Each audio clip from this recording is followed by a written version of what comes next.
in this episode. Part of it is the idea that we should do science in a super rational way, right? Because a computer would do it in a rational way. So a computer would be a perfect Bayesian updating machine. It takes a certain amount of evidence, it does some experiment, takes the data, rationally updates.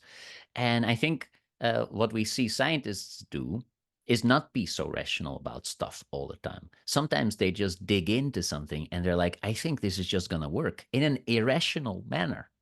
And there's a very nice book by Mitrov, somewhere from the 60s, where he interviews a lot of the people involved in the NASA moon landing.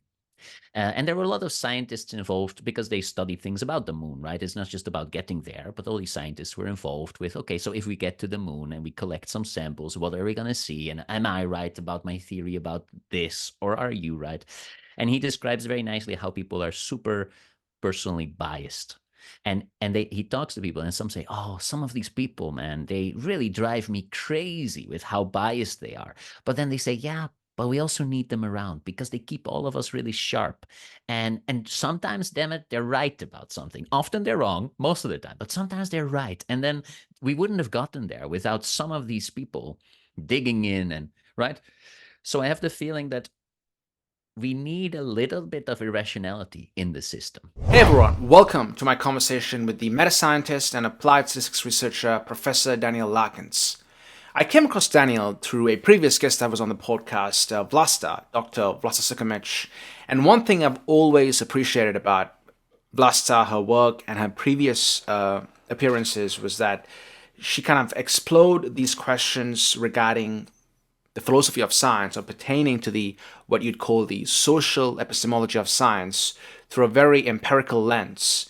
And I find that while it's important to do the kind of the speculative philosophy and speculative thinking on these questions as to what the foundations of science are and how science functions, it's also perhaps even more important, or as important, to do the kind of research that those like Daniel and Vlasta do, which is more empirically focused, which is more on the day-to-day practices of science as to how science really functions in the real world, and not through this black box or even idealized version of science where science is this system or this enterprise that just takes in information and then spits out amazing, mind-blowing, groundbreaking theories. That's far from it. In fact, the fascinating thing about a field like metascience is that as you explore the different researchers in that field and read their work, you realize that science itself is full of myriad contradictions, paradoxes, with its own structural flaws.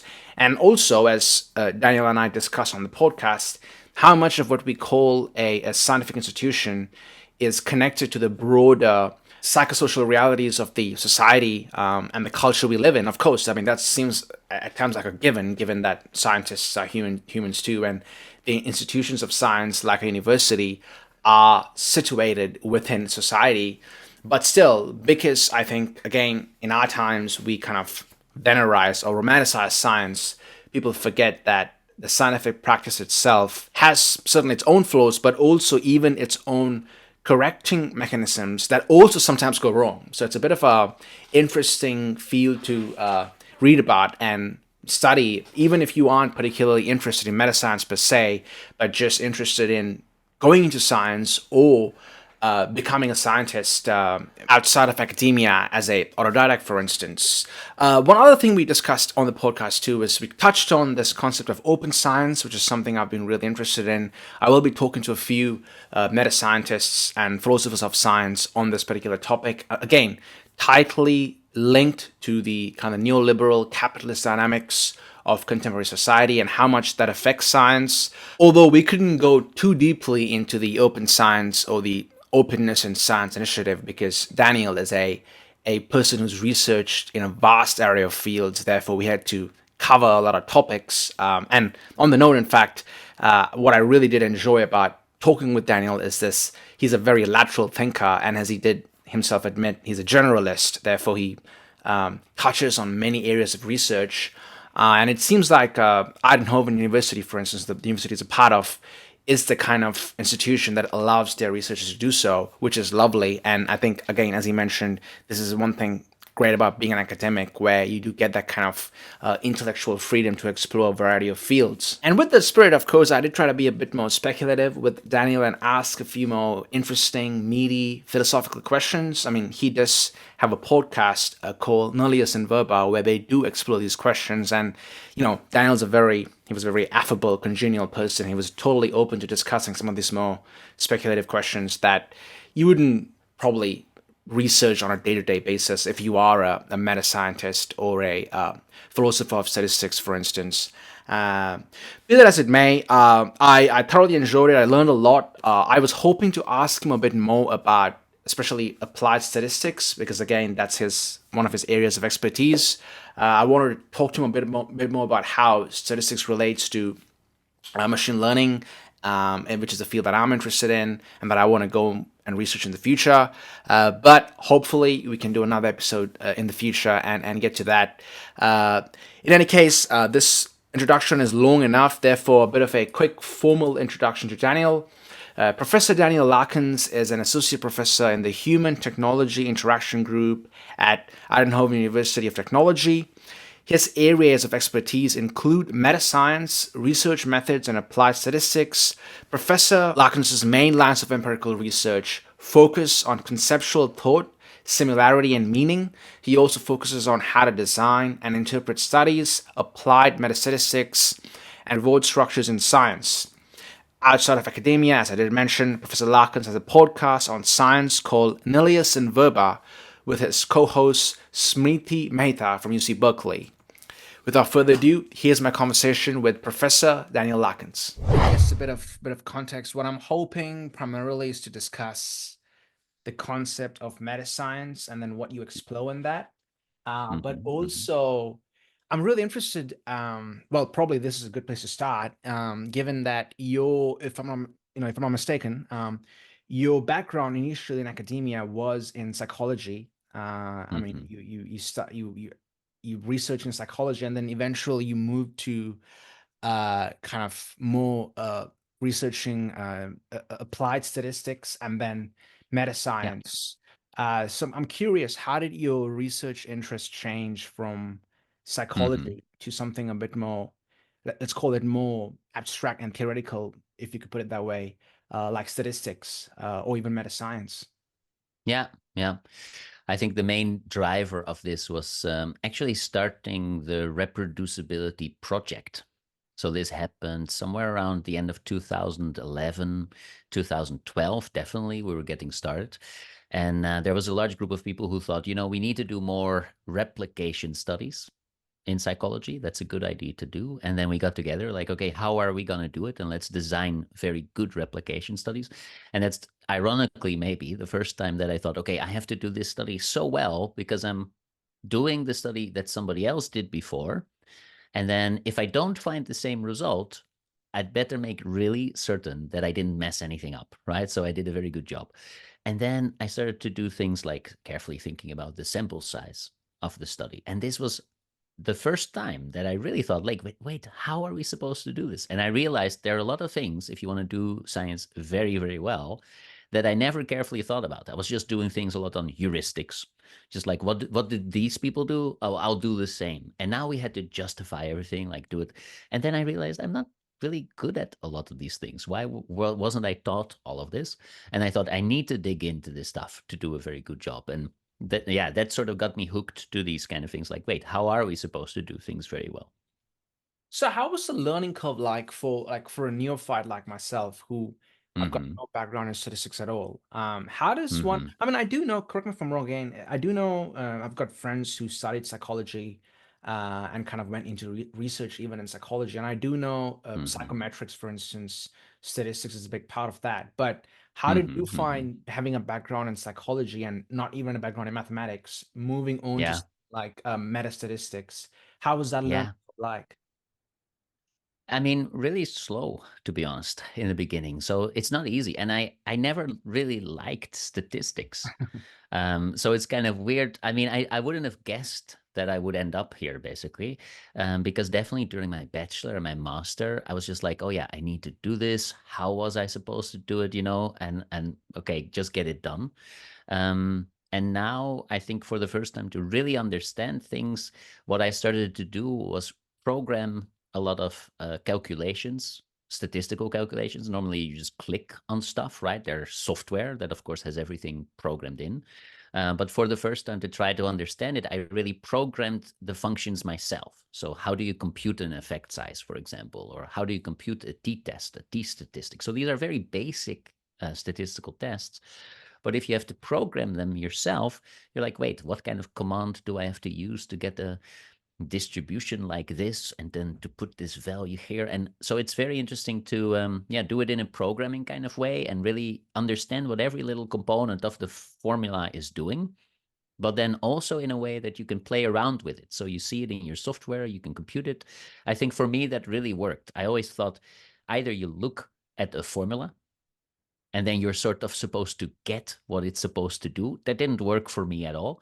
Or you sort of just mindlessly accept the output. But what worked really well for me is to play around with the coding part. So how do I code this formula? And what does this little thing do? And yeah, so that was kind of really for me fun to do. So when I learned that, I also became more enthusiastic about it. Perfect, perfect. Yeah, I mean it's an interesting thing to say that you never even liked statistics for a person who in fact has a Mm-hmm. course on Coursera where you're teaching I statistics. know, You I can't know. so much Yeah. use it. It's a great bit ironic in fact. But isn't it one of the fun things of working in academia that you Yeah, can yeah. just Well, go into any direction you think, you don't know where you'll end indeed, up. indeed. That And makes in it so fact, fun. this is something I'd love to touch on a bit more as we get to more of the kind of the social epistemology in academia or Hmm. in science, let's say. Yeah, I mean, completely agree. I mean, I'm not an academic myself. I'm hoping to be aspiring, let's say. Hmm. And although my background's in computer science, and what I really loved when doing my degree and now as a software engineer, it's not even really executing and you creating something useful. That's more like a byproduct.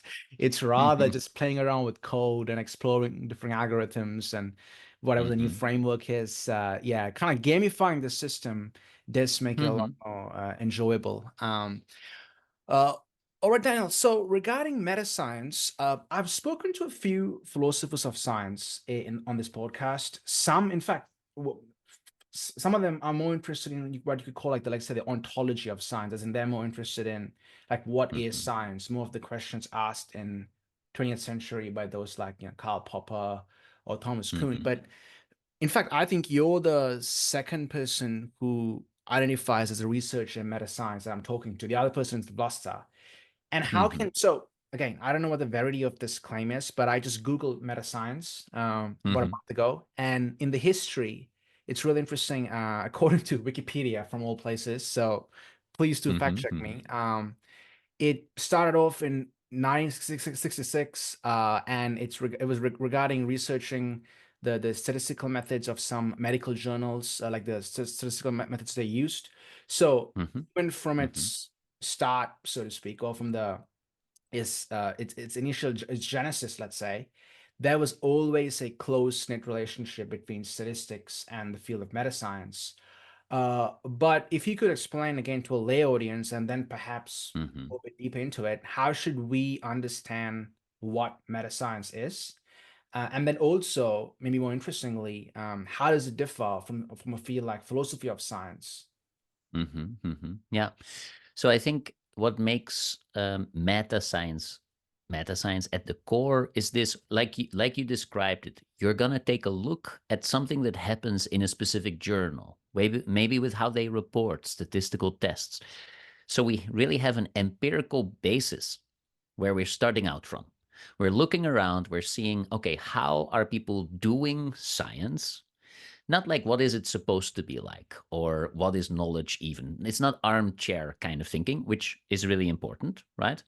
But this is a different approach to ask this question, like, wait, what is science about? What are we doing? And then one way is look at it from the perspective of what do we see happen in scientific journals?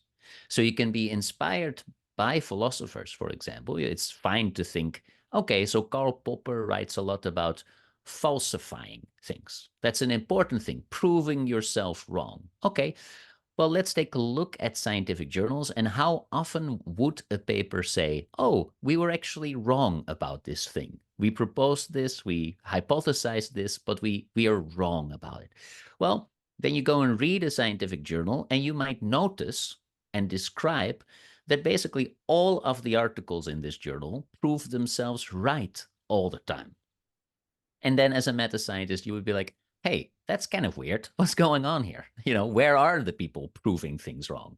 So it's a very empirical kind of descriptive starting point. We're like, well, we notice there are these patterns. And then depending on some source, maybe sometimes it is philosophy of science or some sort of logic or some sort of principle where you think this is how things are supposed to work. You can start to think, well, how can we improve certain things? And I think this second question, like how can we make science a little bit better? Meta science is not just randomly describing things. I mean, there will not be a meta scientific paper that says this is the number of letters on average in the title of a journal, of a paper. That's not very interesting. But what is interesting is scientists are doing this, and they seem to not be doing things very well, or not as well as they could be. Or maybe if we want science to be more like this, then they should also change their behavior. So I think that's always been a little bit at the core. Statistics is a thing people mess up a lot. So it's a very logical thing to ask about, but it could be all sorts of things nowadays. Conflicts of interest, for example, they're not statistical, but they also influence what scientists do. So do people disclose their conflicts of interest? Or maybe just a question like, do people even read what they cite? All of these are questions about how scientists do science. Like you would sort of think like if you cite something, you've read it, but that's not at all true always, So there are a lot of these things you're like, oh, that's kind of interesting. They're just people, makes sense. But what are they doing, these scientists? Yeah. So I think that's the core of it compared to philosophy, which is a little bit more starting from, yeah, just rational, logical arguments like what is it supposed to be. Although over time they've drifted a little bit closer together, I would say. As you mentioned, Vlasta is my colleague at the philosophy department. Yeah, so I mean, I don't feel we're very far apart in what we do. She'll also take a look at some empirical basis sometimes, and I'll think about the philosophical underpinnings. But I think broadly speaking, that's the divide between philosophy and meta science. Yeah, indeed. And also, like in your podcast, Nullius and Verba, you pull mostly from philosophers, Bacon, Mm-hmm. Peirce, and there's a lot of it's a close relationship. So if someone is a practicing meta scientist, what would you say if someone is like, let's say, an aspiring meta scientist? How does one get Mm-hmm. into such a field? What I mean by that is more, Daniel, like for instance, like I think philosophy of science, because philosophy is certainly it's a mature ancient field. In fact, I mean all of academia in some sense comes from philosophy. You could start, Mm-hmm. you could read Mm-hmm. the Greek antiquity, Socrates, Plato, Mm-hmm. and then work your way up to Kant, and then more contemporary Mm-hmm. philosophers, Russell, whoever.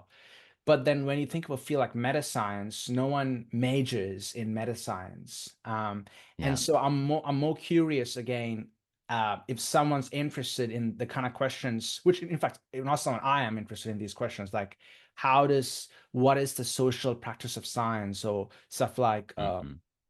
replicability, or like how is what are the different kinds of statistical methods? Mm-hmm. It seems like you're pulling from many areas. So how does one get into something like meta science? I don't know if that question made sense, but Yeah. if you Yeah, no, yeah, I think yeah. it does make sense. So I think you can approach it from a number of background areas if you wanted to, if you really think, how can I approach this question? Now, let's start with psychology because it's my background. And in my department, I work in a human factors department. So what we do is there's some sort of system or thing out there. We analyze how we can make it safer or more efficient or maybe even just more fun for people, right? And that could be something like a traffic situation in front of your house. That's what human factor engineers do. Like, how do we set this whole system up so that it is safer and the cars drive faster and stuff like this? But I think you can apply it to many systems, and science is just a system like any other. So I see no reason not to use a lot of these insights from psychology and how do we make things safer or more efficient to the scientific system itself. So that's, I think, is a valid route. And actually, we've just started to teach a course in Metascience for our master students. So they're getting this for the first time, because we think if you start a master, it's quite important to just know, like, what is this science thing? What is it working like? And we treat it from a very human factors perspective. We say sort of like, look, don't think that science is perfect in the year 2024. That would be amazing, right? That the whole system has reached its peak. This is the best way to organize everything about it. Seems unlikely. So we tell them, like, okay, how can we improve this? What do you see? So that would be one route. Another common entry point, I think, is from maybe a bit more fields like bibliometrics. So you really treat the scientific corpus as a huge database, which has information about authors and topics and things that people do. And then if you have a background in something like data science, for example, or innovation sciences or those kind of things, that would be a logical entry point as well. And you already mentioned, I think, philosophy of science. And if you're interested in philosophy from a slightly more social epistemology perspective, so you see scientists as people, maybe even with a little bit of empirical interest, like what goes on, those are, I think, great entry points. And another would be history of science. So that's actually also pretty good, because if you take a historical perspective, you necessarily see that science changes all the time. And then you can ask things like, okay, why did it change? And what kind of factors influence change, or a lack of change when we want it? So yeah, I think actually many disciplines would have some sort of logical entry point. Statistics, of course, there again, if you see statistics and you're thinking about how do people apply it, so you don't just want to develop the method, but your applied statistics, you have interest. Yeah, any field should touch upon, how do we do science in some way, right? And from that perspective, you can move into this question of, well, then how do we do it better? So, does a meta scientist make a qualitative distinction between different kinds of science? What I mean by that is, so for instance, Daniel, this interesting paper of yours I read, uh, sailing from the seas of chaos into the corridor of stability. And you say here, recent events have led psychologists to acknowledge that the inherent uncertainty encapsulated in an inductive science is amplified by problematic research practices. So part of this is where you're referring to this kind of the reproducibility crisis, the infamous reproducibility crisis in psychology and medicine. And then my question would be, because meta science itself is practicing studying the practice of science. When you do that, do you differentiate between something like physics and psychology, or something like even like biology? And then are those fields itself, so is that like a metaphysics, not the philosophical one, but studying physics per se, or like a meta biology, or like a meta psychology in that sense? Yeah, that's a good question. I think what you're looking at is systems and processes, I mean, and those generalize a little bit beyond fields, or practices as well, So let's say what I mentioned before, like citation. Well, citation is at the core of many scientific fields. We cite things. Yeah. So if you study this now, and within a field, there are differences in how people work. A big one in psychology would be quantitative versus qualitative.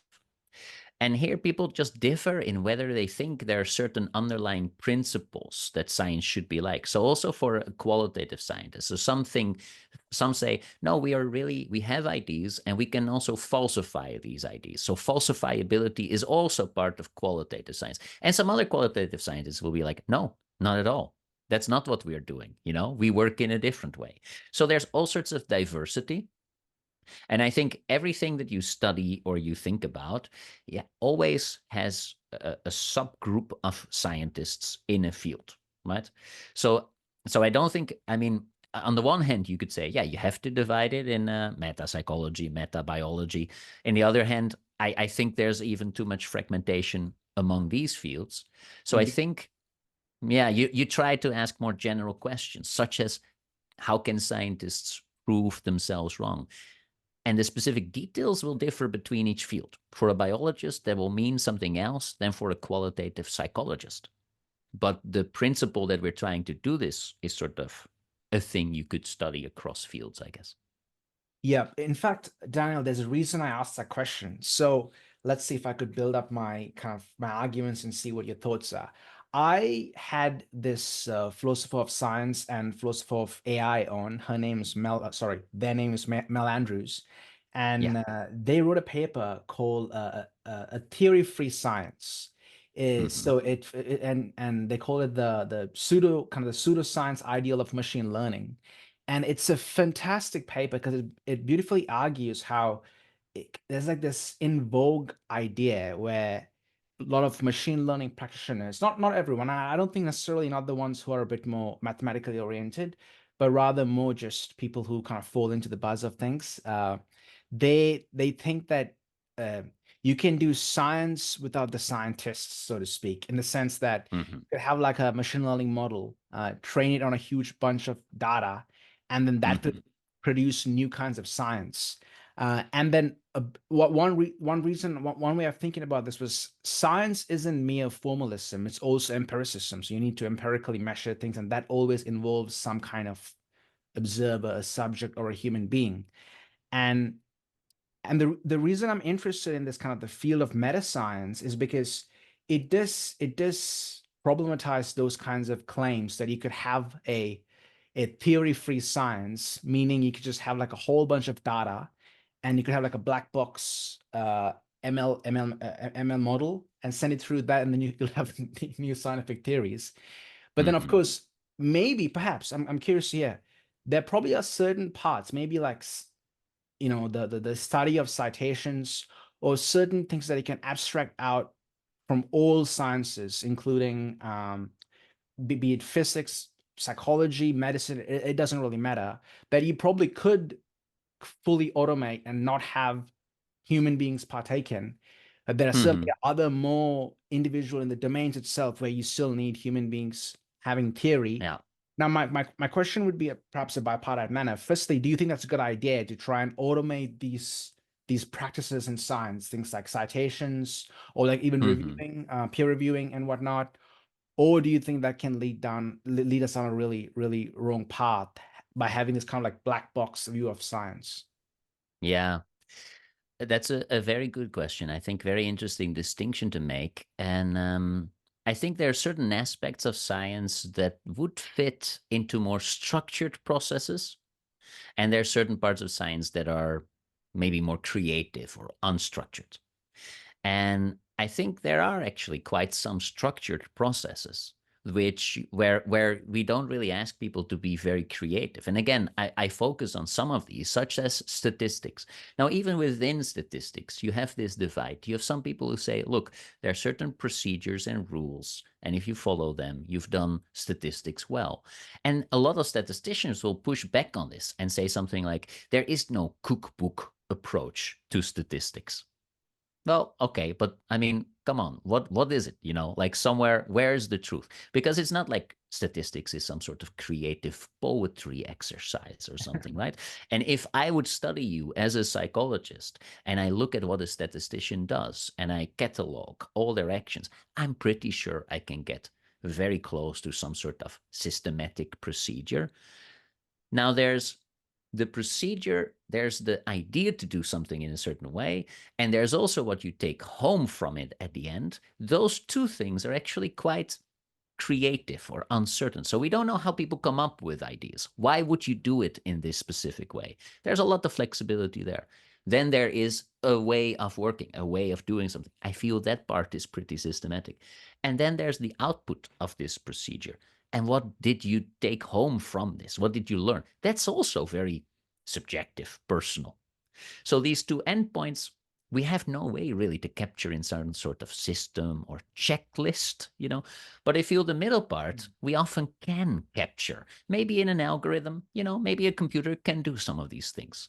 And sometimes a computer can maybe do it a little bit better. see it as driving. You don't really know where you want to go. You just get into a car. You have to think, why would I want to go somewhere? And then in the end, did you enjoy the drive? We can't capture those parts, but the driving we can, and we can automate it. We have algorithms can drive around, right? So yeah, I'm a bit more sympathetic to capturing this part in the middle. Actually, because I think humans are, maybe if we do it very well, humans would be more likely to mess up and get into an accident. And not just get into an accident, but they're just some humans who don't care. They drive way too hard. They're way too dangerous, right? Really. Yeah, so there, algorithms might help. I'm not too negative about that part.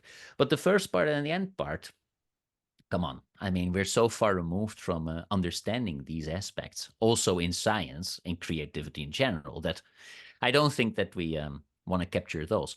But it might help if we make a bit of a distinction between where we are trying to automate things or formalize them and where we admit that there's no way that we can formalize them yet. Would that answer the question a bit? I think it did, but I'm still, I mean, maybe I'm getting a bit too speculative here, so forgive me if I am, but that's kind of one thing I do in this podcast. I speculate as much as I Mm-hmm. want. It's kind of fun actually. But it's like I don't know. I've always felt like science has this, it's almost like an unconscious drive towards removing all subjectivity, removing the observer and completely making it a Mm-hmm. kind of almost a priori objective field. And I think from its genesis, it was sort of the goal. So I spoke to this philosopher of science, Michael Strevens, who wrote an excellent book called The Knowledge Machine. And Mm-hmm. he essentially said, Isaac Newton was certainly interested in alchemy and theology and all these deeply metaphysical speculative fields. Nonetheless, when he was a scientist, he put all of that stuff out the door, and he was trying to, in fact, remove the kind of the human being from the science. Mm-hmm. However, that being said, I don't know where this is going to go. It seems to me, once again, in more contemporary 20th and 21st century science, in virtually all fields, not just physics or any of the more the physical fields, but rather even obviously artificial intelligence and even the social sciences. You simply, Mm-hmm. it seems to the more they try to get rid of of bias of human beings and kind of make it like an automated process, it always runs into like a contradiction or a paradox, or it goes wrong somewhere. And Mm. that's why I'm just fascinated by this idea as to why is it that a practice that ostensibly seems like it can be automated away can never be automated away. Like it's always we run into some contradiction, even at the most fundamental Mm-hmm. level, like what we see in quantum mechanics with like the observer effect and all that, which is again highly Yeah. speculative. But Yeah. I'm Yeah. just a few thoughts I had there. Uh, yeah, it's an interesting question, and I think part of it is the idea that we should do science in a super rational way, right? Because a computer would do it in a rational way. So a computer would be a perfect Bayesian updating machine. It takes a certain amount of evidence, it does some experiment, takes the data, rationally updates. And I think what we see scientists do is not be so rational about stuff all the time. Sometimes they just dig into something and they're like, I think this is just going to work in an irrational manner. And there's a very nice book by Mitrov, somewhere from the 60s, where he interviews a lot of the people involved in the NASA moon landing. And there were a lot of scientists involved because they studied things about the moon, right? It's not just about getting there, but all these scientists were involved with, okay, so if we get to the moon and we collect some samples, what are we going to see? And am I right about my theory about this, or are you right? And he describes very nicely how people are super personally biased. And he talks to people, and some say, oh, some of these people, man, they really drive me crazy with how biased they are. But then they say, yeah, but we also need them around because they keep all of us really sharp. And sometimes, damn it, they're right about something. Often they're wrong, most of the time, but sometimes they're right. And then we wouldn't have gotten there without some of these people digging in, and right. So I have the feeling that we need a little bit of irrationality in the system, right? Now maybe you could program that in. I don't know. You could program in some random stuff happening, but yeah, we just have it as a human component and it seems to be good for the system. And also the passion, of course. Like science is really difficult. You have to dig in for years. You have to learn how can you do this without being super motivated about some stuff. But at the same time, it causes a lot of bias, and there some intersubjectivity or objectivity is of course desired. I mean, if we don't have this objectivity as well, it's logical we have a push for it, because the society that funds science is so diverse, it doesn't want to have specific viewpoints or things in our science, or it wants to be relevant for everybody, regardless, right, of your personal biases. So that's where the conflict, I think, comes from. Indeed, indeed. Yeah, I mean, Daniel, I mean, I think I was gonna get into more of the speculative questions a bit later on, but however, we are Mhm. here, so let's. Would you still subscribe to a bit of more of like a Paul Feyerabend's anarchist method of kind of science? You know, he wrote the book Against Method, or are Mhm. you still more of a Popperian? You know, there's like a systematic way as to how science is done. What are your intimations on that?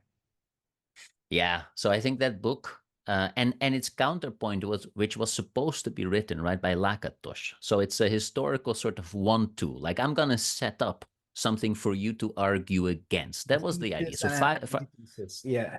yeah, so Feyerabend said against method, and then Lakatosh was supposed to write for method. And I think Lakatosh was, or Feyerabend in his book is pretty extreme. If you read it, you're like, look, this is not just something you would actually believe what it's like. You're trying to make an extreme, difficult to argue against viewpoint. And, but I think, well, and then there's also like, if you have an operating procedure, if you treat science like a procedure, you can, of course, say, look, if I want to get somewhere, what I'm going to do is randomly generate an ID and I hope it will be correct. Well, that's not a really smart way to go about things. You would think maybe you should read the literature, think about what theories are out there. I don't know, look at some data. But no, I'm just going to ignore everything, randomly generate an ID, and hope it's correct. It's not a very efficient operating procedure, but it will be right every now and then. Well, I think Feyerabend's view is sort of like, yeah, so that's great if we do this. But he doesn't really engage with the question like, yeah, but what if everybody does this, only this, all the time? How much progress would we have had in medicine if this was our way of working? And I think Lakatosh's defense would be something like, well, it's nice, sure, let's have a little bit of this messy stuff. But mostly we have some sort of more formal procedures and systems that are, getting us efficiently along, because many of the questions, I think many people think that scientists are like making groundbreaking discoveries all the time. There's just a ton of basic stuff we have to figure out, which is not a very creative process, but a necessary process to be able to build on. So that process definitely is much more method driven. Yeah, and then sometimes you have the crazy ideas, and where the balance should be between these, I don't know. But I mean, I do believe in a diversity, but I also believe in a method. Probably 90% of it should be more on the Lakatosh side for method, and 10% on the Feyerabend side, something like that. Yeah, yeah, yeah. It's I totally agree with this idea. Not that I'm a scientist, but I just because of my interests, I speak to a lot of scientists. This idea that scientists don't always have these amazing ideas, where you always having breakthroughs. In Mm-hmm. fact, one of my friends, she is doing a PhD. Well, she's doing a postdoc at Monash University, and she's a biologist who went into physics. And she's like, Mm-hmm. if you want to be a researcher, you need to have a bit of Russian, almost like Russian blood in you. You need to learn to love to suffer. It's like you need to fall in love with suffering, and then you'll be a good researcher. So, and then Yeah, she mentioned yeah. Dostoevsky, saying that you need to have a bit of Dostoevsky in you. Okay, Excellent, Daniel. Yeah, nice, nice. thank you for, But yeah, go ahead, but go but ahead. also I think, I mean, it's fine not to have these creative ideas. Like I personally think, if I mean, so far I have been in science for like close to 20 years. I started my PhD in 2005. I don't think I've had any super creative idea. But that's not a bad thing, because there are a lot of pretty good ideas that were out there that are ignored by people for decades, And I can sometimes lift a good idea out of the literature and present it to people in a much better way so that it is picked up and it gets what it was deserving to get. And I see that's often my contribution to science, to be honest. I've not done a lot of groundbreaking stuff, but I have a good eye for, hey, but this kind of thing, that's a kind of little gem that we've missed here. So I'm just, pointing it out to everybody like, hey, this is a good thing. And that's also important in science, right? So there are a lot of things that we need to do to generate knowledge over time. Well, when you say you kind of pick things where you see have generally been ignored, but so is that because you just read a lot of papers and you read a lot of journals and you take and consume a lot of information, so that you need to have I the think ability so. to Yeah. take it And all. also broadly. And also broadly. So I read a lot in, for example, medicine or in economics or in philosophy, fields that are different from mine. And I read enough so that I know about stuff, so I can read the papers and understand them. So I'm a bit more of a generalist. And then I come across things. And sometimes I'm like, and it's interesting how different fields are, right? In their way of working. Because if you want to say, so how do we do science? Science in economy or in physics or in many fields, I mean, it is so different than how psychologists work. So there's not one procedure or one way of working. And sometimes you read something, you're like, whoa, all these people over here are doing this thing. And it kind of makes a lot of sense. Why don't we do this thing? And it just never bridged a scientific discipline divide. But yeah, you can introduce it. It would make science better in a different place. So that's an interesting thing that I like doing. Yeah. Yeah, yeah. I think a really good example that comes to my mind is Professor Carl Friston. Are you familiar with the? So he, with the free energy principle, he brought in. I mean, his background's in psychiatry and neuroscience. However, he also brought in a lot of concepts from physics, and he created the free energy principle with the Markov blankets and whatnot. And then that principle he created, it's at the moment, it's got and huge amount of influence in a variety of fields.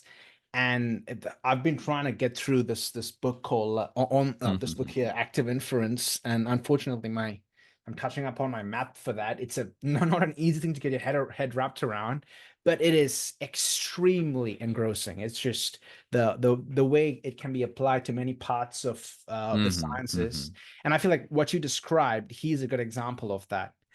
But he's also a lot more creative than what I've done. So he does and the breath. I mean, there's some exceptional contributions to science that do and a breath kind of thing, so it encompasses a lot. But then it's also very novel. So that book is definitely like good in both sides, in the novelty part, and in.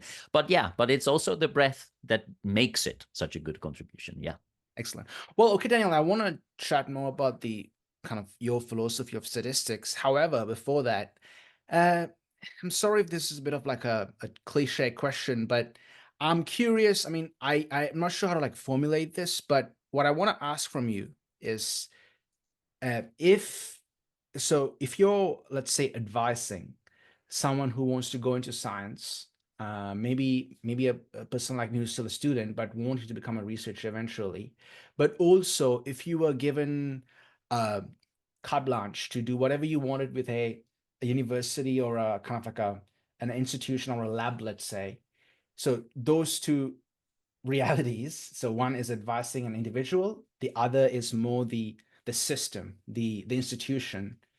To improve the methods of science, what kind of advice would you have? Again, very generally speaking, given I know all your research is essentially answering this question. So I know you can't like give Mm-hmm. a 5 minute answer, but just at a very high level, what advice would you have in that regard? Hmm. I mean, so for an individual to improve the way they work and for the collective, I think, Correct. right? So Yes. there's slightly different approaches. Let's start with the collective, I Yep. think, right? Because there's something that we're working on there. So I have a PhD student, Sajideh Rasti, who started about 9 months ago working on the idea to improve coordination in science. And I think as if I was in charge of an institution or in charge of science at all, so in our own podcast like Nullius and Verba, we sort of sometimes joke like, what if I would become the science dictator? right? Yeah, what if A benevolent one, of course. I would be benevolent very science? good I for know. I people. remember this. You were joking about this. Yeah, I yeah. think in episode 25, I had a good chuckle regarding benevolent science dictator. I mean, Yeah. I don't think we want one, but I do think so. It would really be nice if we could move a little bit more to, yeah, coordinated view on what we're doing. So it's so peculiar that we're all these tiny little individual scientists, even in a field, right? So we all agree that we want to study topic X, but then we never get together and say, hey, what are you doing? What am I doing? Where do we want to be 10 years from now? What do we need to be there 10 years from now? So there's just no plan. It's such a fragmented, bottom up kind of process. And I feel there's a lot of inefficiencies there. And also, even that it doesn't make things a lot of fun for people. So I feel sometimes young scientists, maybe that gets us to the second part, but sometimes young scientists are even like, I don't know if this is my thing. I would rather work for some sort of NGO in a team of 20 people who are just committed to solving like a big problem in the next decade. But I feel science is much more about, making your own little individual thing and then hoping that other people care about it. And most often they don't. And then maybe they do. But, it's just such a weird way of working. So I would really put a lot of effort on this part. I mean, and not as an only thing. It's not like everything has to go through this coordinated route. As I said, maybe this aligns a lot with the 90-10 kind of thing. Like a lot of things just sort of need to be done. Yeah, we also need to sometimes be our own boss and figure out our own questions. But a bit more coordination, I feel, really, that's one of the things on the top of my mind nowadays in this part of my career. So can I interrupt for a second, Daniel? So Mm-hmm. coordination, is that you mean different researchers working in, ostensibly siloed disciplines, kind of through some kind of platform, coming together and working together and collaborating? And Mm-hmm. so is that, do you think the solutions or remedies are more in technological remedies, or do these things have to structurally in the institution itself change? I mean, on both sides, on both sides. So, I mean, in the institution now, people are just pretty rewarded for individual Yeah, different contributions to things, departments. Yeah, yeah. right? A common complaint among statisticians, for example, is, I mean, everybody wants a statistician to join their project and help out with statistics. And that would make the statistics in every paper better. But the statisticians are being rewarded for writing novel statistical methods that nobody is even using, and ignore the whole fact that many people are doing 50-year-old methods not very well. They could help people with that, but they're like, yeah, why would I help you to do a better job in your research? What does it get me for my own career? Nobody's going to say, oh, that made you so famous that you helped 40 people do better statistics. No, what makes me famous is discovering the new statistical procedure X that I'm going to name after myself. So that is what I mean with coordination, where we say, hey, wait, but we really do need some people in the system, maybe statisticians, to help out with these projects. Because we don't have the expertise, we don't have the time to build the expertise, but if we coordinate our efforts, somebody will be pretty smart in statistics. A lot of their time will be spent on helping other people do the thing that they need to do in statistics. We give them a little bit of time to work in their own fun projects, sure, right? And the same goes with many other things that we want to do. So a lot of people have to do a lot of programming nowadays. Mm. Everybody's learning how to program a ton of stuff, maybe in the lab, maybe to collect the data. I mean, everybody's learning it. That doesn't make a lot of sense, and they're all doing a crappy job at it because never, they never become a really good programmer. And I do this, right? I write software in statistics in R. I write R packages.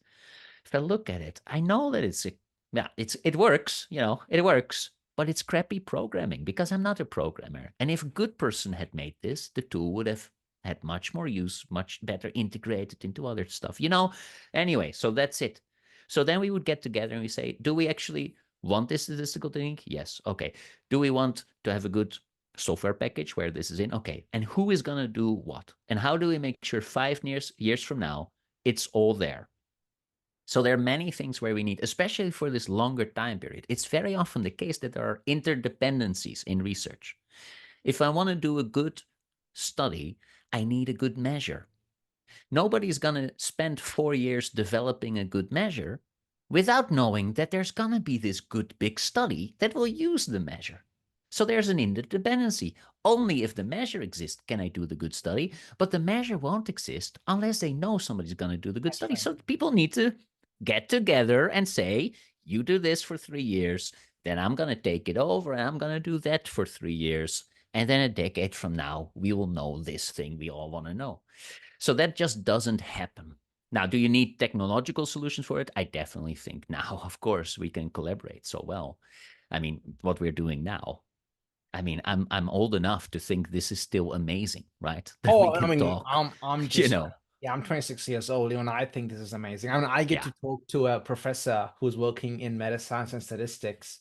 I'm all the way. I'm based in Melbourne. This is for me like an utter privilege. So thank you for your time, Daniel. I just No, firstly of course, say of that. course. But then we can interact like this through technology. I mean, it's great. So, I think that's definitely also a big part of it. Now it's possible.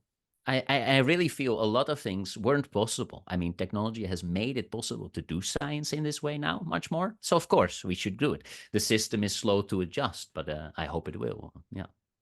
Yeah. So I mean, it's in many ways the kind of the nutshell of that argument would be that it's the constantly working on incentive structures on creating more collaboration, and that's where someone like a meta scientist comes in and looks Yeah. at all these different fields and identifies them. I think you kind of touched on this, but just on that first scenario where for an individual going into science, uh, Hmm. again, I would say for the listener, listen to the Nullius and Verba podcasts. You both extensively talk about this, but yeah, look, apart from the Hmm. general like tenacity, all of that, what kind of mindset, I hate that term, Hmm. what Hmm. perspective should one take when they Yeah. think of themselves as a scientist or a researcher? Yeah. So if you get the opportunity to work in science, which is not easy, right? I mean, myself, I think I had to search for a position as a PhD student for around 3 years. It was very difficult to find a position. Like, I had job interviews, nobody wanted to hire me. Then I got hired as an assistant, which is also, I mean, I already took the job. It was lovely, but it took a long time. So if you get the privilege of working in science, it's so uncertain, even whether you get into it. But if you get into it, whether you'll have a long career in it or not is so uncertain. So this is, of course, personal advice, right? But this is what I would say is you don't know how long you'll be in it.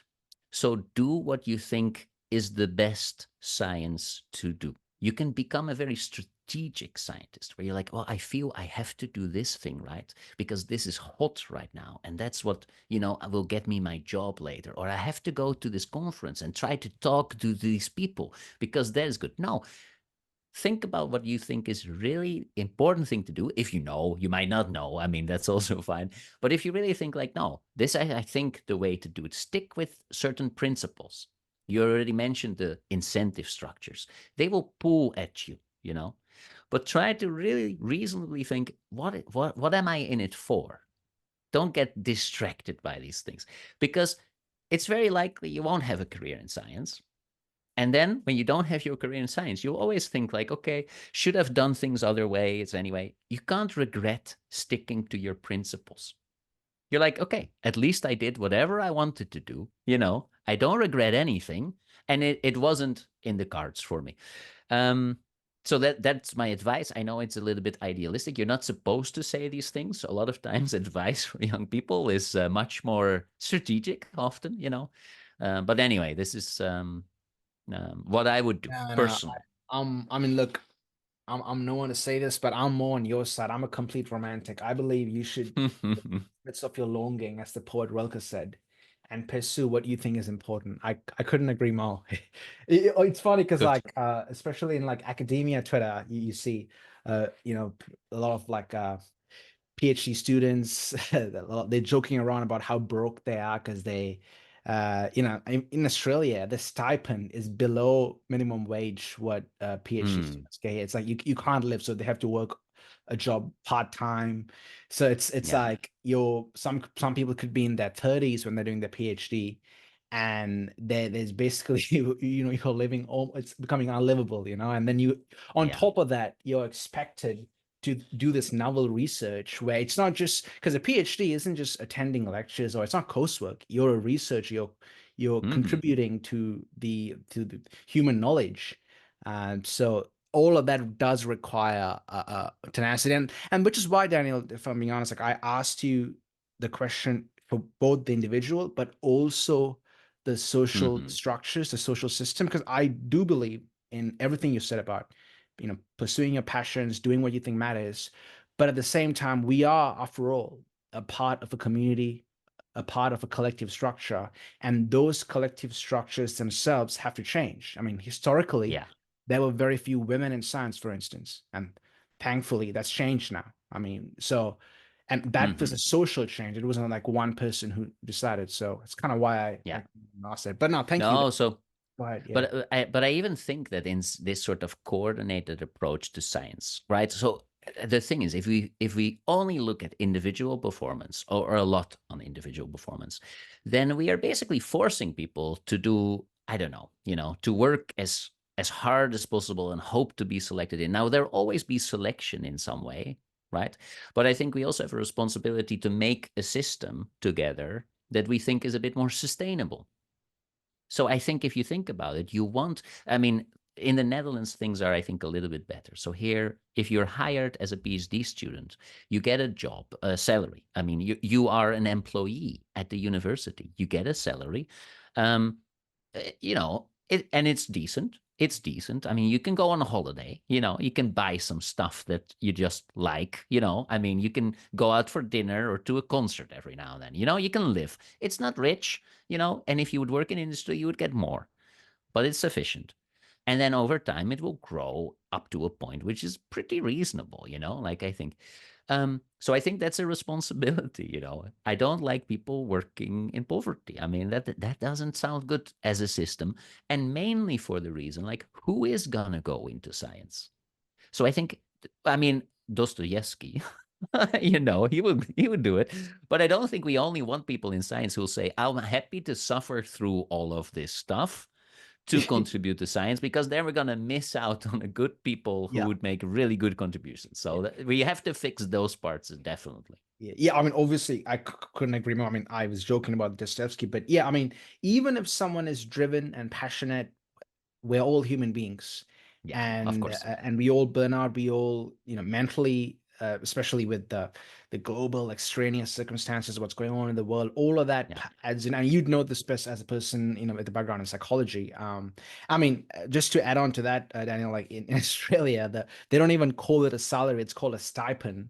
I mean, forget Yeah. about going on holidays. It doesn't even cover rent, for a single Yeah. Okay. Yeah. apartment. That does. I mean, Literally. that's So that. you got to work part time on top of your PhD Yeah, research, and I that think really those affects things are not research. acceptable. Yeah, of course. I don't think those things are acceptable. I don't think it's acceptable. So, an interesting counter example of what it can be like in the Netherlands. Now, again, I mean, I don't want to advertise my country. I'm sure we have things to improve, but we also do some things well. And recently, they changed the labor agreement for the universities that to get away of this system where people are so uncertain about getting a permanent position. So they changed the system so that after 1 year, starting as an assistant professor, after 1 year, you'll get a permanent position. That's pretty weird for science, because we always let people work like crazy for 5 years, some sort of tenure track, and then maybe Contracts, you yeah. get it, maybe not. And what does that lead to? Well, it's difficult to settle anywhere, because you can't buy a house if you don't know you still Gotta have move this around. job after Yeah. 4 years. Do you want to get kids at this moment when you're so unsure about your, maybe not. So there are a lot of things that really hold some people back from pursuing a career in academia related to this uncertainty. Because if you want to have a be young and have a family, you might think like, well, let's get this job somewhere else. They will give me a permanent position. I can buy a house. I have a room for my baby. It's really that practical. Well, and in the Netherlands, they changed this around recently. And I think those kind of changes are super important, because what we talked about before, it's not unrelated to this view on how science should work. Science should be very diverse. So you need to make sure that everybody can enter who wants to enter.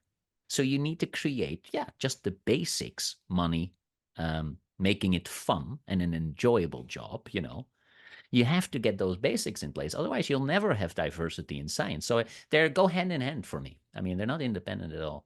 Indeed, indeed, indeed. And I mean, here's where I don't think we'll have time to get into this that deeply, but the relationship between science and capitalism, like Mm-hmm.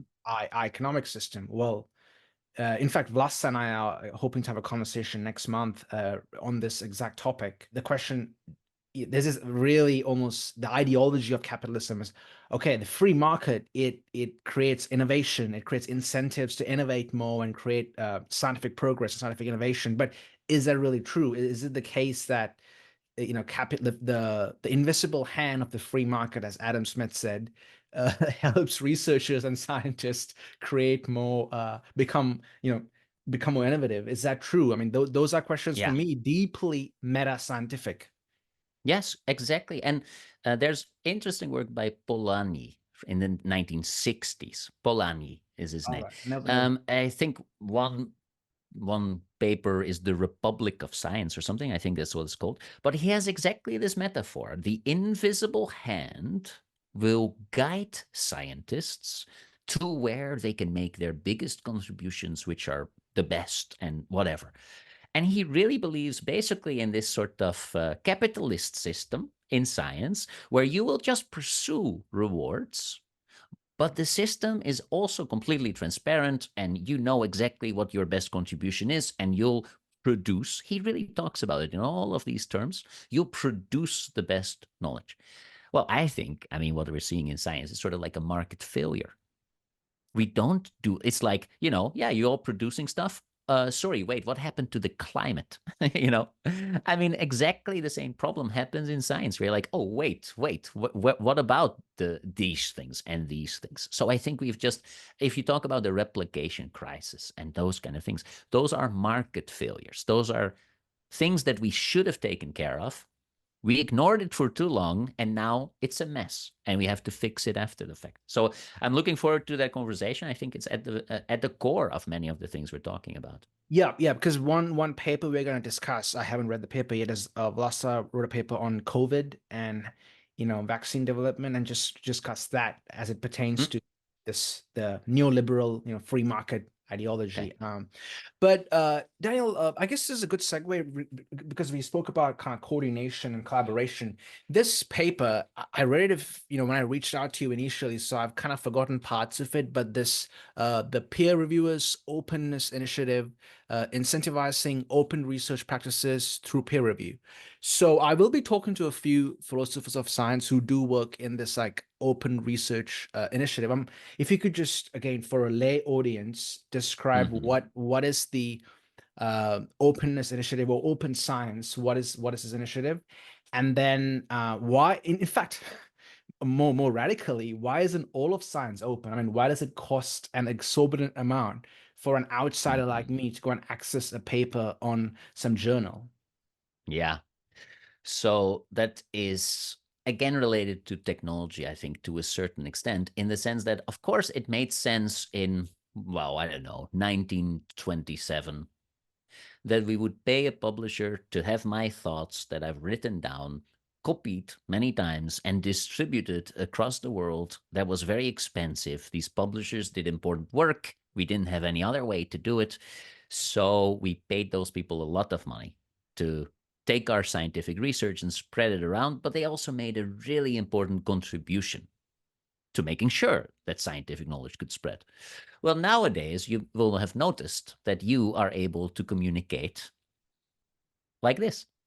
You don't need anybody else. You can share your ideas. We can share our ideas with anybody who wants. And yes, there's still some services. They cost a little bit of money, to make this possible, that other people can see this, but it's much more affordable. And yeah, the contributions that publishers make have been diminishing over time. The added value is very low. Their prices have only become higher over time. So they are extremely profitable. Now, how can they keep this system in place? A lot of systems are kept in place because some people have power over other people. And in this case, these journals, what do they have? They have something scientists want, which is prestige. Yeah, I was just gonna say. That's it. Yeah. That is it. They have no other added benefit, really. I mean, nothing we could not take. We would probably in the future still want a publisher, but they are paid much less. They really just help us with some technical issues of getting things online, having databases where all the papers are in. They do really important stuff. I'm not saying get rid of them altogether, because then we would need to reinvent them in part. But we don't pay them so much. That doesn't make any sense. That goes to the stakeholders.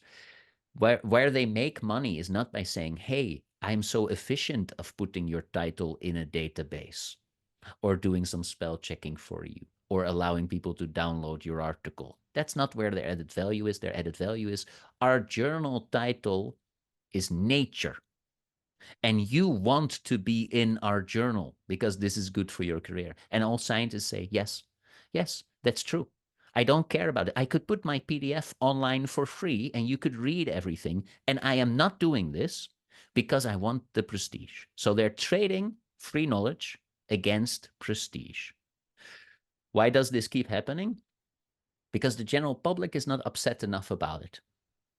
If they would treat this like the scandal it is, and go to their government and say, dear government, you're funding science, you're allowing this, stop it now. Yeah, they could stop it. They would say, this is no longer allowed. We are moving towards it, so it will happen, but it happens as slowly as some other big things that need to change, like, I don't know, some energy sources that we're still using that we have replacement for, but then certain, the oil companies will be like, yeah, we're moving in the right direction, slowly dragging it out as long as possible. It will happen, but it's so slow.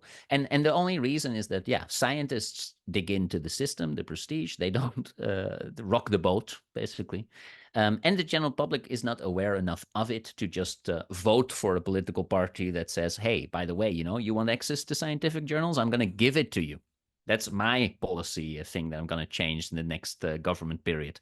That doesn't happen, so we're stuck with this. Yeah.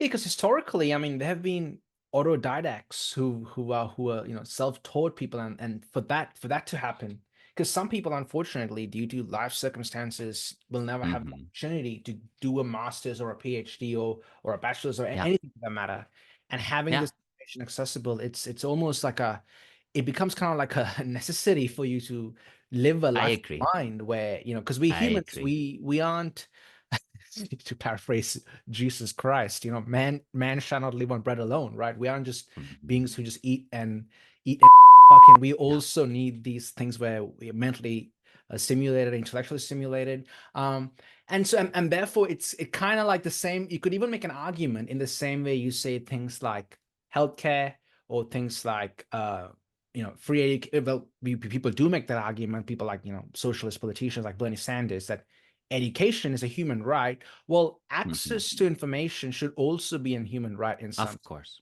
Of course. I can't understand why, as a scientist, you would write a whole book about something. And then at this moment, in this day and age, you can choose to do two things. One is you use a little bit of free open source software to turn your book into an accessible HTML book that everybody can read online, that they can also download as a PDF. It's hosted, it costs you nothing, you can do it. Or you can give it to a publisher, you can give away the copyright, they will sell it for anywhere between maybe 20 and $140 or something, because sometimes for academic books it can get crazy. And almost no one can read it. Now, there are people who say, well, I'll do both. If you want to buy a copy, you can do it. But they make a deal with the publisher so you can read it for free. And I think for education, it is extremely important. I mean, I have an open access textbook. Um, I have an open access I course that people can do for free. If I look at the statistics, who is doing this? Well, people from India, people from South America. I mean, people from countries where they don't have access to universities that much, and they use all these resources, of course. Recently translated part by the Chinese open science community, they translated things into Chinese.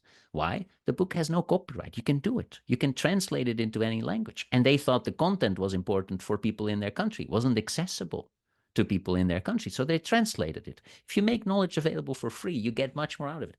I find it incredible that people don't make those decisions as a scientist. I think we should criticize scientists who do this. You say, hey, this is a nice book. Why isn't it available for free?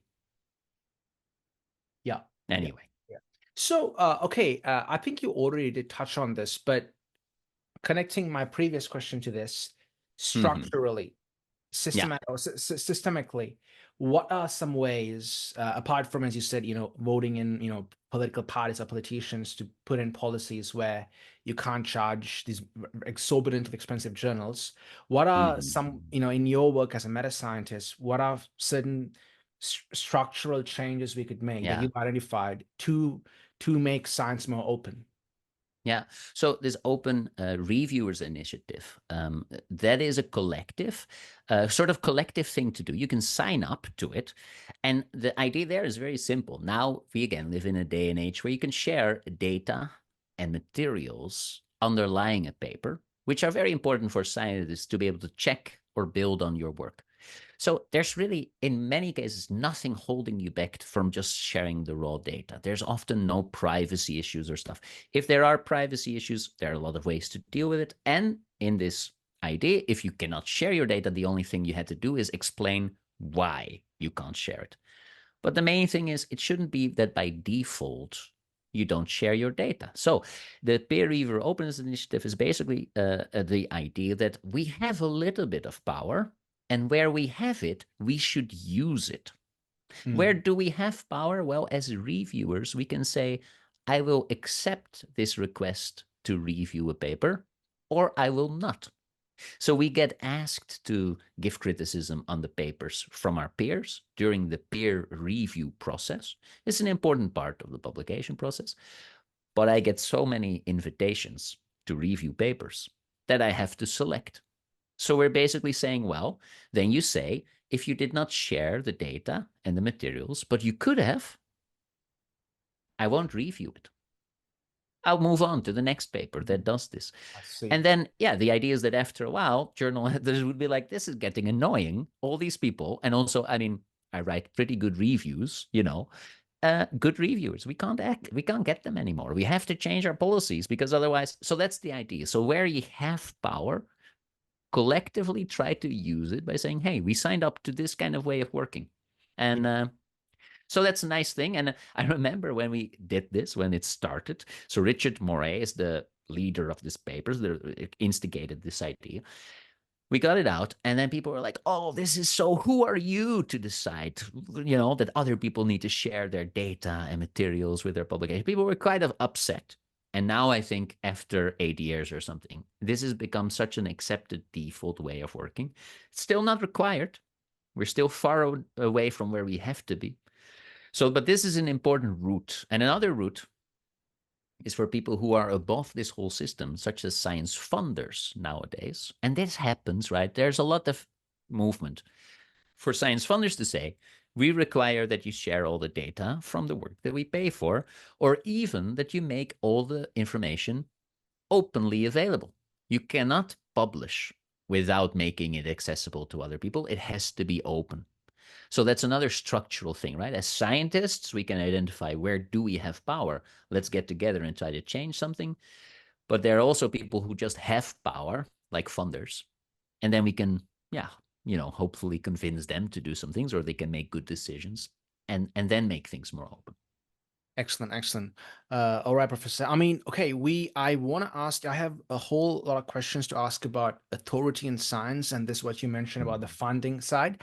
However, I really wanted to talk to you a bit more about your work in statistics. So I want to be cognizant of your time too. I'll try to keep my questions a bit more succinct. Unfortunately, I'm very long-winded.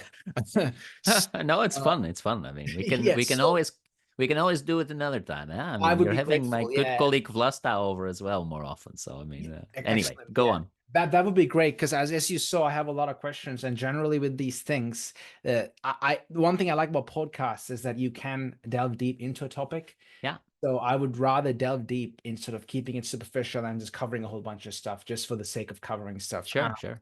Be that as it may, I want to ask you more about just what's your philosophy of statistics, as in how do you understand statistics? How do you think a scientist should understand statistics as a researcher.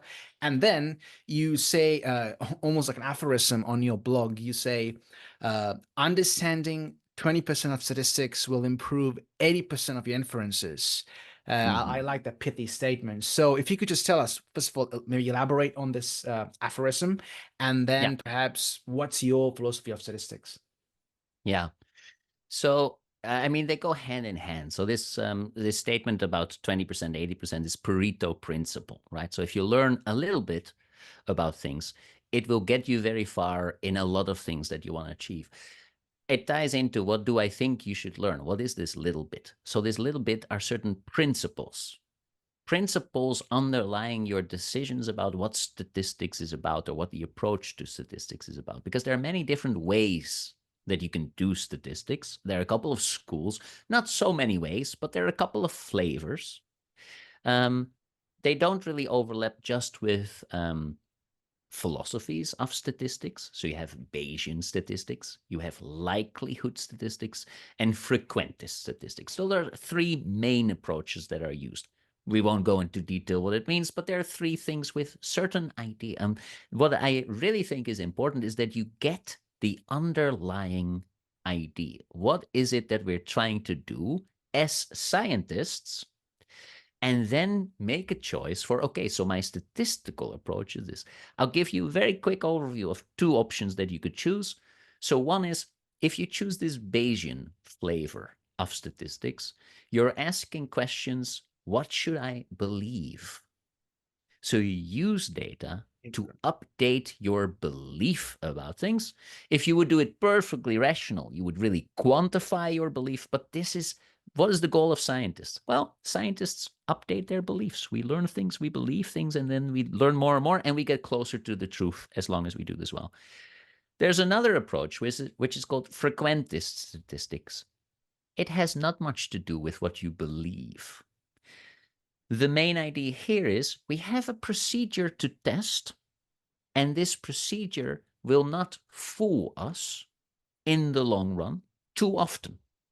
Now, there's an outcome of a test. You don't have to believe it at all, but if you just follow the claims that you can make based on controlled error rates, right? So here we do statistics and we claim things. We say, okay, so this intervention has a positive effect. It works. We don't have to believe it, but we know that we have used a procedure that will rarely give us a wrong answer or that gives an accident, basically, right? So if we just follow these rules, we will get where we want to get in the end. Now, both of these are very different ideas of what is a scientist doing. So one is collecting data, making claims, and making sure that they're not wrong too often. They will be wrong sometimes. For this Bayesian flavor, they never make any claims. They don't think that's the point. If you want to make a decision, I'll tell you what I believe, and then a politician can make the decision and make the right decision or the wrong decision. But as a scientist, that's not what you do. Now, both of these, if you go back and forth, I think if I talked about the frequentist thing, you're like, oh, this sounds kind of good. Talked about the Bayesian one, you're like, that kind of sounds kind of good. But they can't both be true. So you have to make a choice, right? Both of them have attractive properties. Yeah, it's up to you what you think you want to do. But if you really understand the core of, wait, what is it that I'm trying to do as a scientist here? Many things follow from this. So you can have a principled approach to statistics. And for many questions where you're like, okay, should I do it like this or like this? The answer very often comes from, well, what is your principle? What are you trying to do? So understanding this core can give a lot of clarity for many different choices you have to make. And instead of just doing something mindlessly, which a lot of scientists do, which exactly was this feeling I had when I started right into statistics. I thought I have no clue what I'm doing. I'm just doing stuff because other people are doing it.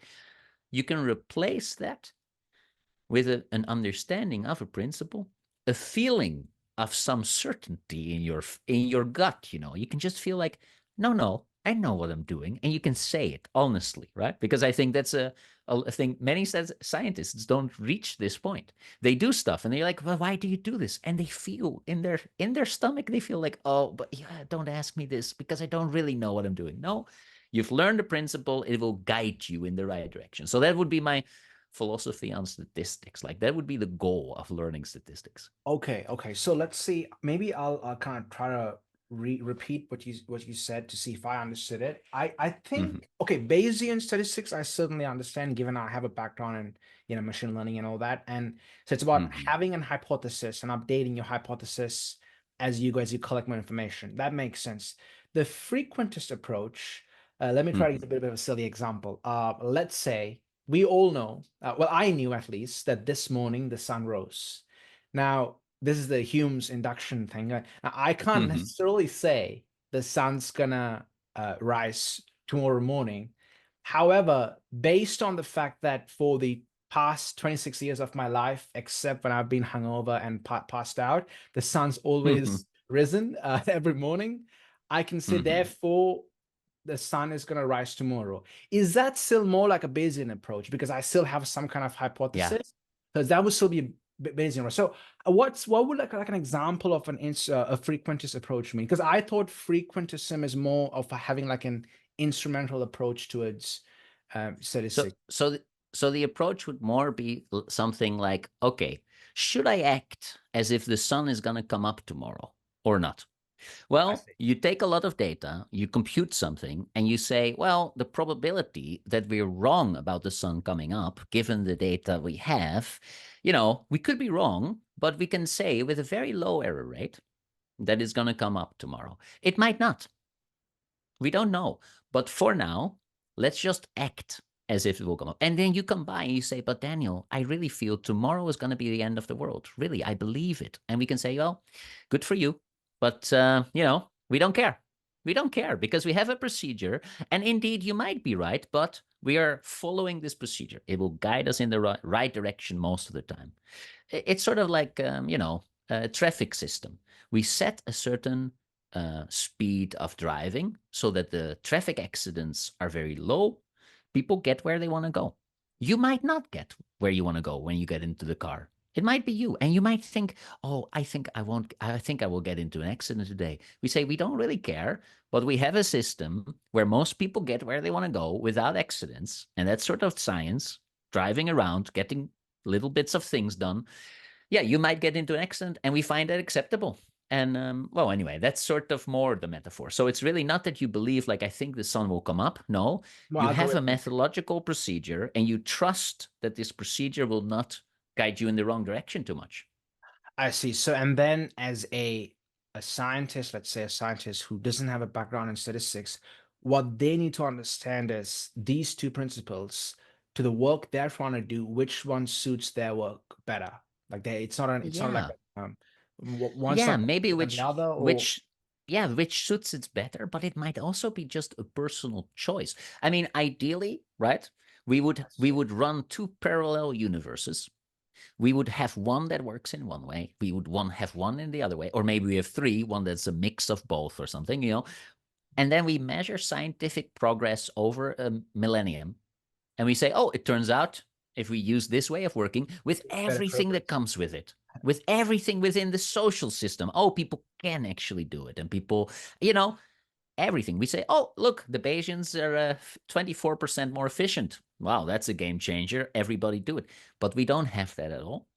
So for now, it's a little bit of a personal choice. Like, what do you think is your goal as a scientist? There's no right or wrong answer, honestly. And I don't even think there's a very perfect fit. There is a bit of a fit. Like, for example, frequentist in the long run, it really helps if you can do an experiment, you can do it again, you can do it again, you can do it again. Really helps. So some people in medicine will say, well, I would love to do this large clinical trial and do it again and again and again, but it takes 10 years and it costs 30 million euros. So that's not I don't have that as an option. So they would have to go more in this sort of Bayesian route. So sometimes the resource constraints or the setup make this frequentist thing possible or not at all. Yeah, if you have the choice between two, which also happens, then you can still pick. You can still pick whichever one you want. Perfect. Now that was very clear. Thank you for that, Daniel. Excellent. All right. Before we get back to the question of authority and funding, I want to Mm. just, if you could humor me for a bit with a bit of a speculative question. Given again, you work on kind of meta-science, the kind of, meta-statistics.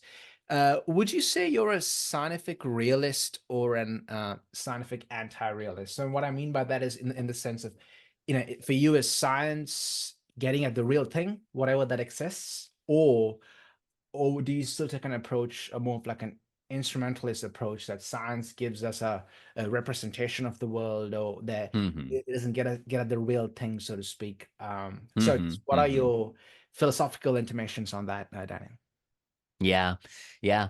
So, I mean, I'm a big fan of a meta scientist who came before, who's called Paul Meehl.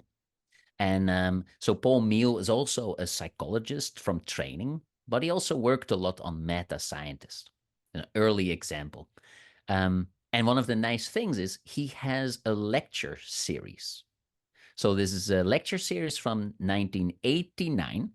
It's recorded on VHS tapes, but it's on a website. You can watch it, and I'll just quote him here, because I follow his. I'm in agreement, and he says, "Look, I'm a realist. I'm a realist. I'm interested in what is really going on, and if he has this joke where he says, "Look, if you tell me that Santa Claus is not the one who brings the gifts."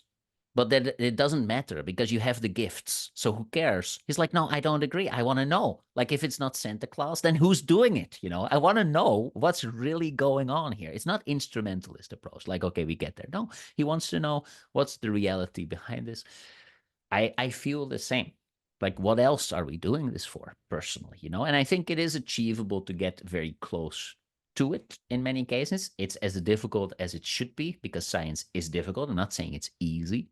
And sure, we'll never know for sure, which is why, anyway. But that's definitely my starting point. We want to know what's happening What in exists? Yeah. reality.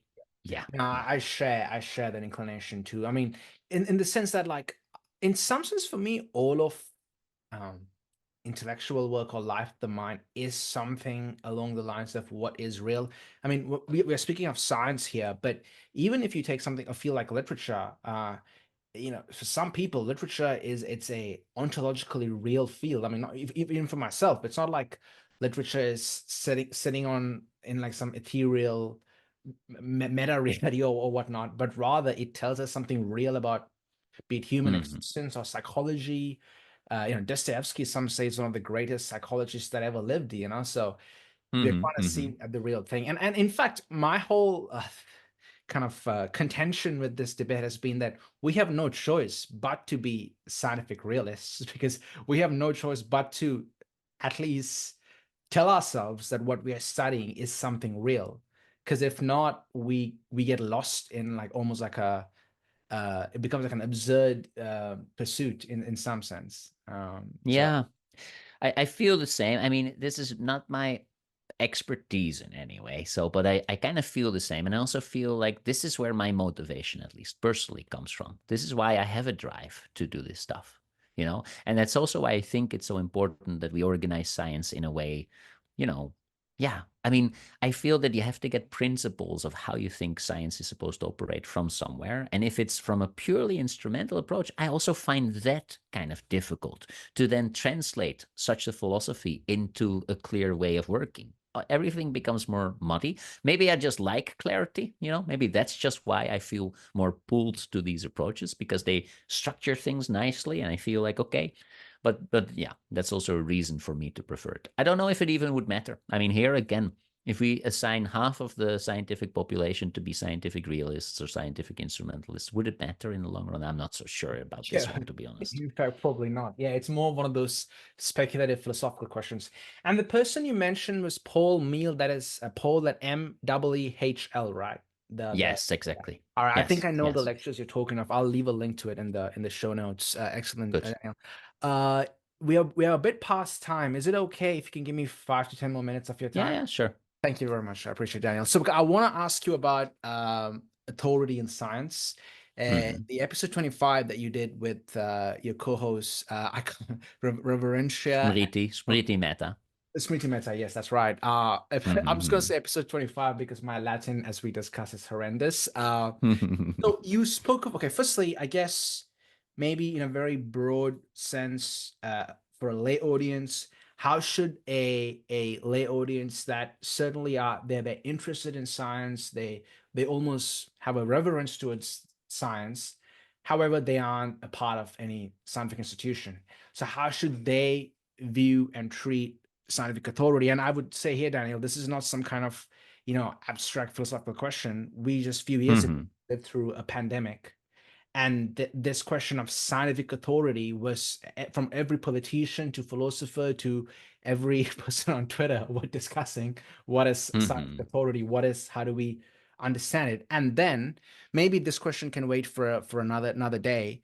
If you could Hmm. discuss, yeah, how does one gain credence in the field of science? Like how do you say someone is a scientist, a bona fide scientist, or someone is just like a fraud? I mean, this is there Hmm. like the skull affair. There've been all these hoaxes in science. There are many Yeah. stories that have come up. So anyway, my general Yeah. question would again be, how should one view authority in science? Hmm.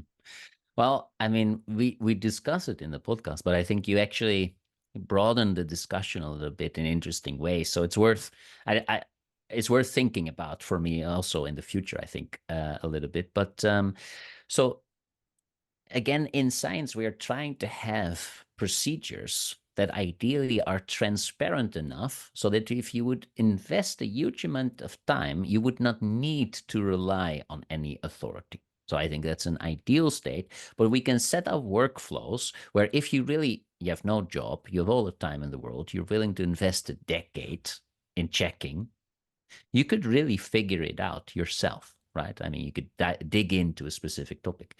Um, the reason that we rely on authority so much is that we don't have this time. So it's a very inefficient way to do science. It's related to trust as well. I mean, it could be trust based, right?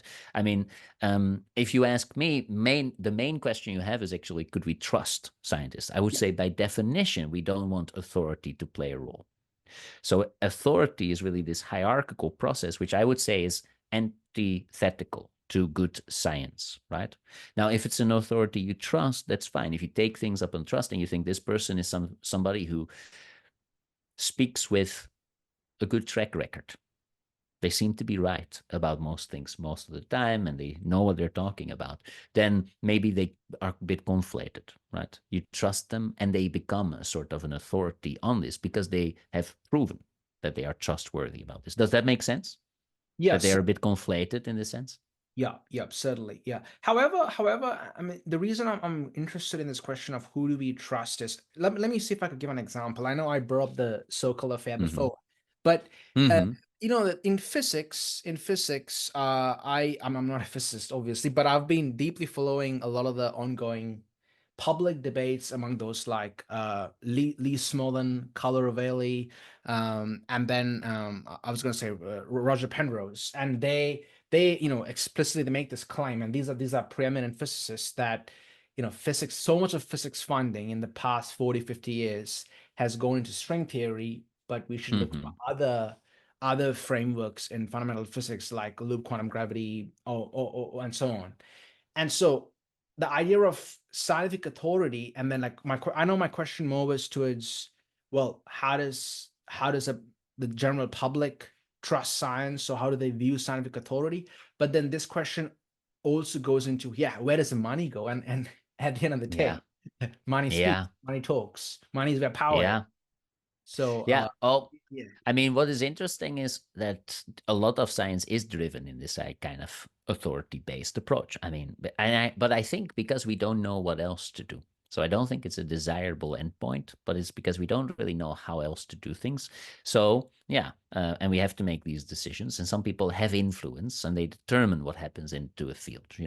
So I don't think it's a desirable state, but we don't know how else to do some of these processes like distribute money or make decisions. Are we going to go with string theory or not for a while? And we do have to make a decision. So it's sort of like a policy decision.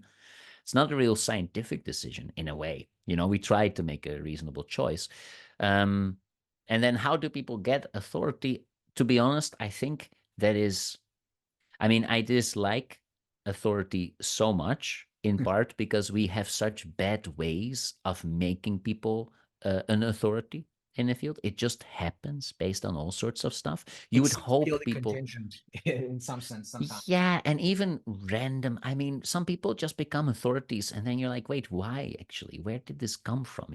And I feel it's never balanced out. Like, there's so many smart people that don't have any authority or not seen as authorities, whereas they're great. There's so many scientists doing a good job. We don't listen enough to them. We listen way too much to a select group of individuals somewhere else. Yeah, the only way that I deal with this is just with a sort of general dislike of authority. Um, Even though, I mean, as Smriti would say at this moment, if it was her podcast, she would say something like, but Daniel, you are an authority. And then, well, in a certain extent, I guess, there are definitely people who would listen to what I say about stuff. And I would just tell them, don't. I don't know. I'm ambivalent about the whole topic. Yeah, I mean, isn't the name of the podcast with Smriti that you both have is Mm-hmm, mm-hmm. Nullius and Verba, which in Latin, I Yeah. believe, take nobody's word for it. Yeah.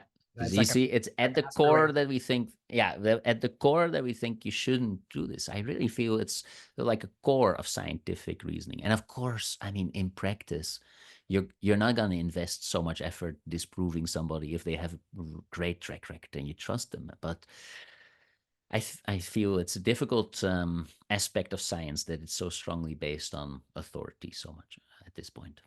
Indeed, indeed. Beautiful, beautiful. Thank you for kind of let's call it, sometimes science, it's such a, people romanticize science, and I think that's a mistake in my view, because when you romanticize, you idealize it, Yeah. and then Mm-hmm. it's like the philosopher Slavoj Žižek says, when you're in love, you shouldn't look at your partner and be like, oh, my partner is amazing, that they're like a divine. Like, no, the love is where you say, my partner is just another human being, they've got their own flaws, they're human just like we are, but still I love them. And for me, I treat science like that, where Sounds science, very good. yeah, I love science. However, it's not this perfect ideal field where it's Yeah. pristine and pure. In any case, I hope you didn't mind my analogy No, there. no, very nice.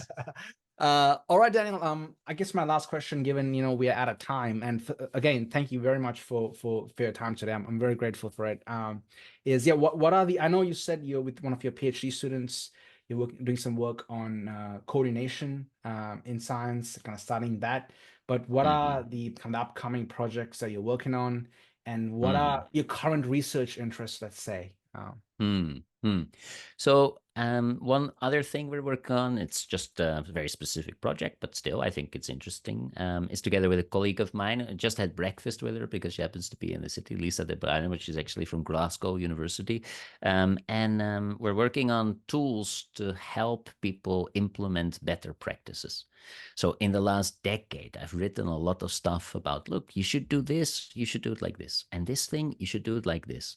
And then sometimes now I joke like, well, maybe I've written 100 papers or something altogether. And sometimes I joke like, well, I have realized that not everybody has read every paper I've ever written.